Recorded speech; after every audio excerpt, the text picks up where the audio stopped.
Olá, gente, tudo bem?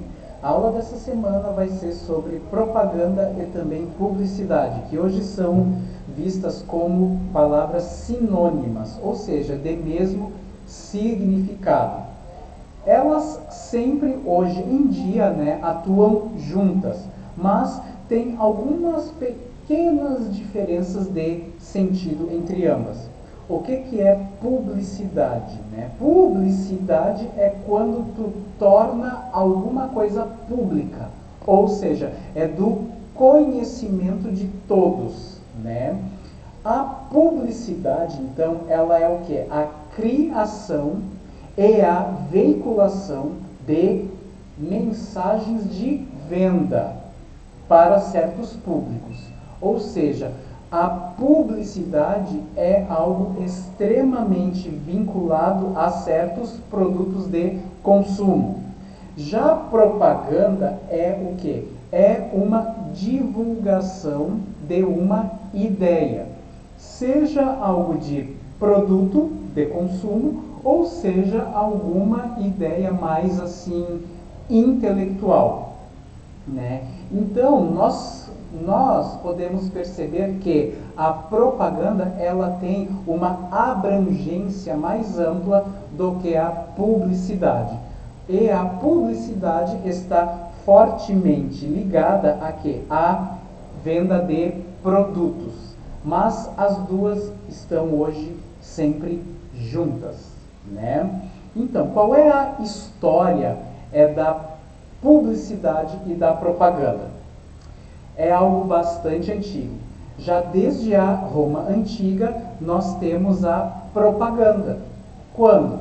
Vocês devem ter visto nas aulas de história que na Roma antiga eram muito famosos os espetáculos de gladiadores, né, em que homens eram postos nas arenas para lutar contra outros homens ou também contra certos animais, até contra leões e coisas assim.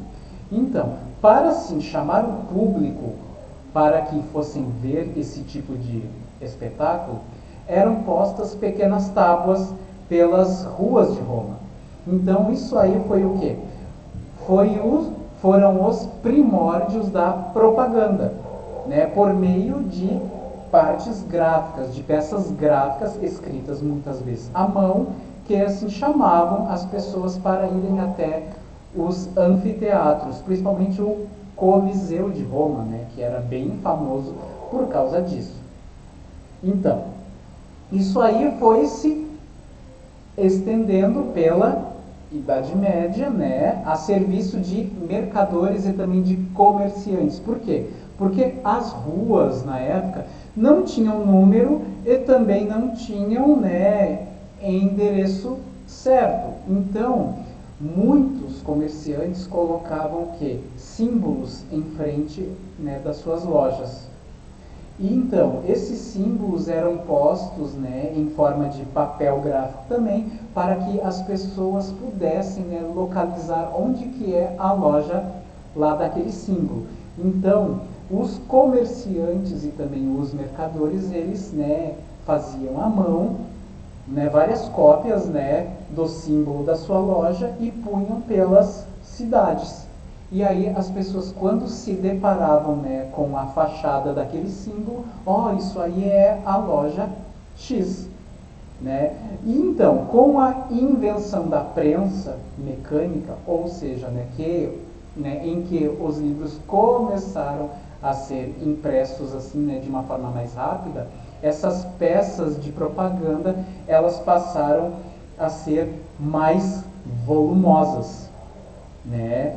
Então, até mesmo a igreja, né, utilizava esse tipo de propaganda impressa, né, para chamar para missas e coisas assim, para grandes eventos. Então, a linguagem, né, publicitária, ela prima o quê?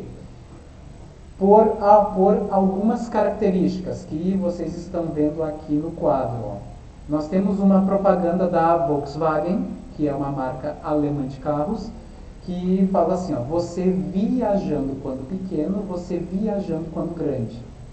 Então, A linguagem publicitária, ela mexe com a conotação das palavras, ou seja, com o seu sentido mais amplo, com o seu sentido figurado. E também a propaganda, ela é sintética, ou seja, usa frases curtas e também mexe com a linguagem não verbal, ou seja, aquela que não usa palavras, mas sim fotos, desenhos, imagens, sons, né? Então, a linguagem publicitária ou também da propaganda, ela mescla vários tipos de linguagem, ou seja, mistura vários tipos de linguagem.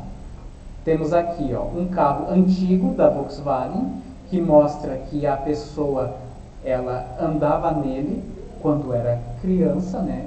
Supostamente, quando pequeno, aqui pequeno que remete à infância. E aqui, ó, viajando quando grande. Aí sim que tu podes comprar um carro e aí tu compra o último modelo desse mesmo sedã, desse mesmo carro grande. Então, ó, quando desejamos convencer alguém sobre a importância de um produto ou de uma informação, utilizamos o recurso da propaganda. Observe a propaganda ao lado dos carros Volkswagen e responda. Vamos às questões agora. O que a propaganda divulga? Divulga um novo modelo de um carro já há bastante tempo em fabricação. Qual imagem foi utilizada no anúncio?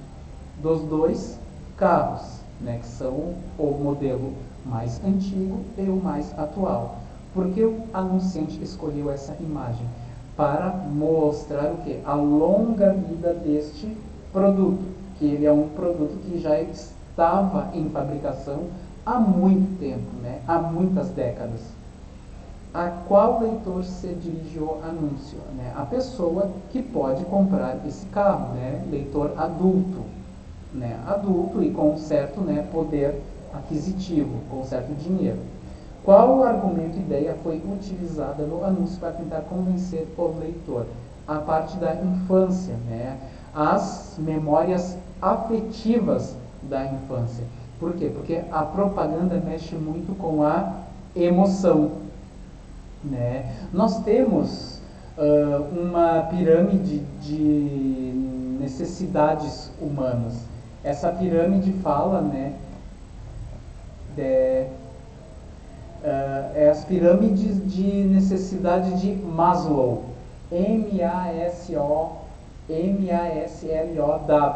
As pirâmides de Maslow falam sobre as nossas necessidades mais primárias e também aquelas mais descartáveis. Na base dessa pirâmide, né, que é a base mais larga, nós temos aquelas necessidades que são as fisiológicas, ou seja, aquelas que, né, aquelas as quais o nosso corpo pede. Por exemplo, comida, né, a parte física de nós irmos ao banheiro. Isso são as necessidades que estão na base da pirâmide, são as necessidades fisiológicas, que são as mais amplas e também as que têm maior urgência de serem, né, sanadas.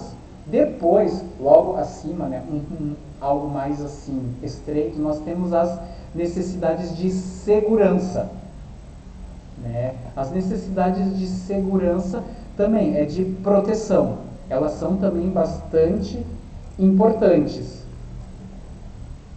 E logo em cima, né, cada vez ficando mais estreito. Quando essa pirâmide vai ficando mais estreita, isso quer dizer que essas necessidades não são mais tão urgentes, né? A necessidade mais larga é aquela de alimentação, que é a de sobrevivência básica. Depois, logo em cima, como a segunda maior necessidade, é a de segurança, que é de estar seguro, de estar protegido, né, em ordem, né, que é assim, né, um trabalho estável, uma família estável. Depois nós temos logo acima, a terceira mais urgente necessidade, são as necessidades sociais, que são o quê? Manter relações com as pessoas de forma harmônica, né? Fazer parte de uma família, de um clube, de uma escola, né? Depois nós temos cada vez mais estreito, nós temos a quarta necessidade nossa mais urgente, que são as necessidades de estima. Ou seja, aquelas necessidades pelas quais nós temos de ser, né, reconhecidos por nós mesmos e também pelas pessoas em torno de nós. E por último, lá no topo, aquela partezinha mais estreita, são as necessidades de autorrealização, que são aquelas de crescimento, que é mais de ambição, ou seja, de tu ter cada vez um emprego melhor, de tu ter um produto melhor de consumo, né? De tu ter uma roupa melhor, um carro melhor. E é nesse ponto aí é que a propaganda e que a publicidade atacam, né? De fazer com que essa última necessidade ela seja bastante presente na nossa vida. Então, por causa disso que a publicidade e propaganda tentam nos seduzir constantemente, né? Então usam o quê? Aquela linguagem cheia de significado, algo curto e também muitos verbos no imperativo, como se estivessem dando ordem para nós.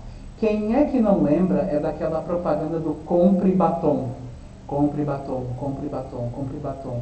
Isso aí mexe o quê? Mexe naquela necessidade que nós temos, que é a menor, mas quer que ela se torne a mais importante, a mais presente na nossa vida.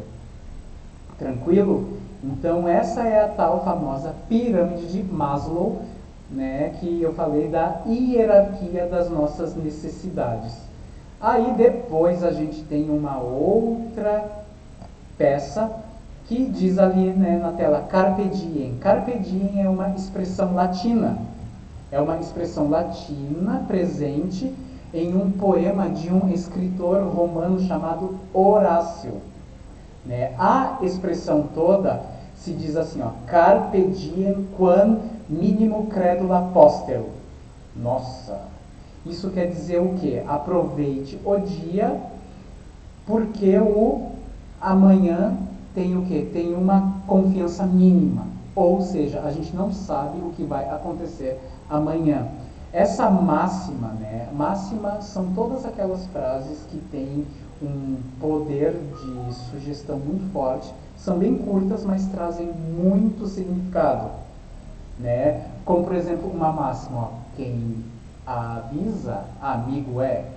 Isso aí é uma máxima, é uma frase curta, mas que tem um ensinamento muito maior por trás, né? Então, a Carpe Diem é uma frase em latim de um poema de Horácio, que foi um dos maiores poetas da antiguidade e é popularmente traduzida para aproveite o dia. Carpe ele é um verbo latino, né? Colher, né? Ceifar, colher. Essa expressão também é utilizada no sentido de solicitar que se evite gastar o tempo com coisas inúteis, ou como justificativa para que a gente tenha o prazer imediato. A qual gênero textual pertence o texto Carpe Diem? Propaganda, fábula, artigo enciclopédico, verbete de dicionário, capítulo literário. Ó. Essa parte aqui, ó, que vocês estão vendo, ó, Carpe Diem. Isso aqui é o que? É um texto, é um artigo enciclopédico. Por quê? Porque ele visa explicar profundamente alguma coisa. Não é uma propaganda como era aquela, aquele texto anterior nosso. Não é fábula, porque não trabalha com um texto, né, ficcional em que os bichos tomam características nossas, né, humanas. É um artigo enciclopédico e também não é um verbete de dicionário, que é mais conciso, que é mais, né, direto. E nem um capítulo literário, que é de algum livro que nós lemos. Qual o objetivo deste texto? Explicar sobre um assunto. Isso aí, é a explicação de um assunto, ele explica bem. A frase Carpe Diem não pode ser substituída pela construção indicada da alternativa. Ou é o quê? Viva tensamente, porque algo tenso é quando alguém vive com medo de que algo aconteça. Todas as outras servem, menos essa última. No trecho, essa expressão também é utilizada no sentido de solicitar As palavras sublinhadas se referem a que já foi dito no texto. Ó, essa expressão. Essa expressão, ela substitui o quê? Carpe diem, para que essa expressão não seja repetida ali no texto. Você carpe diem atualmente? Aí isso é uma resposta pessoal de vocês. Descreva algumas diferenças entre o texto 1 e 2. Primeira delas, concisão da linguagem, ou seja, o texto 1, aquele ali da peça publicitária, ele é muito mais conciso, ele mexe de uma forma mais curta, mais direta, e ele também trabalha o quê? Com a linguagem figurada. Já o texto 2, ele é mais longo e ele é denotativo, ou seja, ele mexe com as palavras no seu sentido padrão, no seu sentido sem ter muito o que pensar. É o que está escrito ali e ponto final, sem grandes floreios literários. Tranquilo? Espero que tenham gostado e um grande abraço.